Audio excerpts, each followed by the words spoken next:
There could have been voices before this invasion, instead of agitating for something that we knew our adversary absolutely hated and said was a red line as recently as last September. Before you signed the agreement, once again agitating for NATO, Russia said that it was a red line. Now, there is no justification for the invasion. I'm not saying that.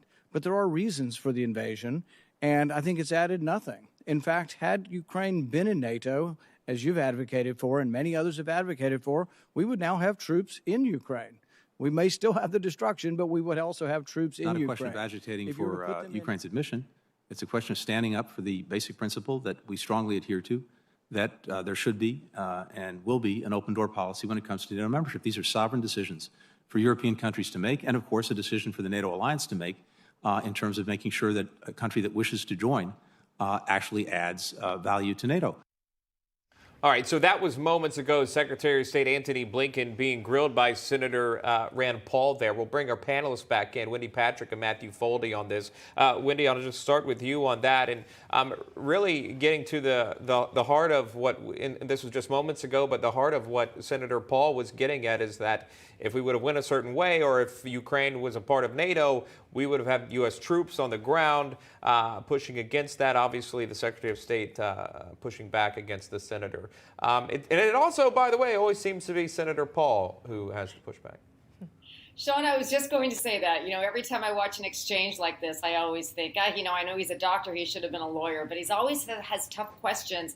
But the complications here is that he's looking back in retrospect and wondering what might have happened or what this might have looked like had they gone a different direction, had NATO looked different, had we done something differently back then. Who knows whether or not it would be in this certain scenario? So I think what you hear from Antony Blinken is some good answers given the information he's able to impart now. But is it a fair line of questioning? I'm sure the Twitter sphere under Elon Musk will be blowing up about that after the hearing today. Yeah, and in theory, they'd be able to share their diverse thoughts without being censored.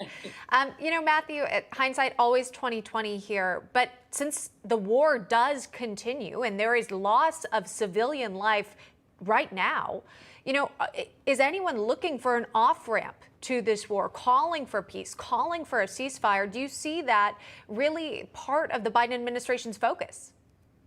Well, I think this is the broader problem with the Biden administration. We saw this with Afghanistan, with the Chinese Olympics. We see this now with Russia and Ukraine.